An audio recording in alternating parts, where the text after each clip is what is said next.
اللہ تعالیٰ نے اہل ایمان پر نماز کی ادائیگی کو فرض قرار دیا ہے، اور قرآن مجید میں بار بار اہل ایمان کی خاص صفات میں سے نماز کی ادائیگی اور اقامت صلاۃ کو ایک خاص صفت قرار دیا ہے۔ تو نماز کیسے ادا کی جائے کہ جو اللہ تعالیٰ کی نظر میں پسندیدہ بھی ہو اور مقبول بھی ہو؟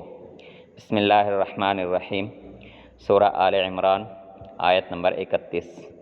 قل ان کنتم تحبون اللہ، اے رسول صلی اللہ علیہ وسلم آپ فرما دیں کہ اگر تم اللہ سے محبت رکھتے ہو، فاتبعونی، تو پھر میری اتباع کرو، یحببکم اللہ، اللہ تم سے محبت کرے گا، ویغفر لکم ذنوبکم، اور اللہ تعالیٰ تمہارے لیے تمہارے گناہوں کو معاف کر دے گا، واللہ غفور الرحیم، اور اللہ تعالیٰ غفور، بخشنے والا، معاف کرنے والا، رحیم، خاص رحمت والا ہے۔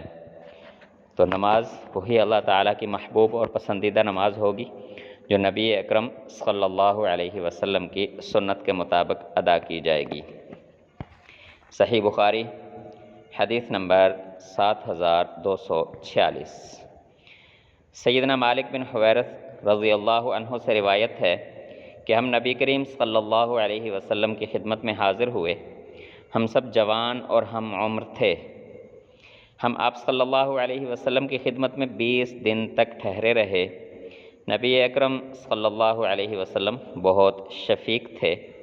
جب آپ صلی اللہ علیہ وسلم نے محسوس کیا کہ ہمیں اپنے گھر والوں کی یاد آ رہی ہے، تو آپ صلی اللہ علیہ وسلم نے ہم سے پوچھا کہ ہم اپنے پیچھے کن لوگوں کو چھوڑ آئے ہیں، یعنی ہمارے پیچھے کون کون رشتہ دار ہیں، ہمارے خاندانی تعارف پوچھا۔ تو ہم نے آپ کو بتایا، تو آپ صلی اللہ علیہ وسلم نے فرمایا کہ اپنے گھر چلے جاؤ اور ان کے ساتھ رہو، انہیں اسلام سکھاؤ اور دین سمجھاؤ، دین بتاؤ۔ بہت سی باتیں آپ نے کی جن میں بعض مجھے یاد نہیں ہیں اور بعض یاد ہیں، اور فرمایا کہ جس طرح مجھے تم نے نماز پڑھتے دیکھا اسی طرح نماز پڑھو، بس جب نماز کا وقت آ جائے تو تم میں سے ایک تمہارے لیے اذان کہے اور جو تم میں سب سے بڑا ہو وہ امامت کروائے۔ تو یہاں پر نبی اکرم صلی اللہ علیہ وسلم نے نماز میں امامت کا حق سب سے بڑا جو وہاں اس وقت موجود ہو اس کا حق، امامت کا حق قرار دیا ہے کہ وہ امامت کروائے۔ تو اب یہاں بڑے سے کیا مراد ہے؟ تو بعض لوگ کہتے ہیں عمر میں بڑا، تو اس زمانے کے اعتبار سے دیکھیں گے کہ لوگ دین کی محبت میں، دین کی طلب میں، دین کو حاصل کرنے میں، سیکھنے میں، قرآن و مجید کا علم حاصل کرنے میں کس قدر شوق اور رغبت رکھتے تھے۔ تو وہاں یہ فرق نہیں تھا جی کہ اب ہماری پڑھنے کی عمر چلی گئی لہٰذا بڑے جو ہیں وہ قرآن سے غافل ہی رہے، ایسا نہیں ہے، بلکہ انہوں نے، بڑوں نے چھوٹوں سے بڑھ کر قرآن کا علم حاصل کیا۔ تو کوئی بھی قرآن کو سیکھنے میں دوسرے سے پیچھے رہنا گوارا نہیں کرتا تھا۔ جب ایسی حالت میں کہ قرآن و مجید کا علم سیکھنے، دین کا علم سیکھنے میں بڑے چھوٹے سب میں مقابلہ لگا ہوا تھا، تو پھر دین کے علم کی تو کمی وہاں پر نہیں تھی، تو اس لیے کہا گیا کہ تم میں جو سب سے بڑا ہو بس وہ تمہاری امامت کروائے۔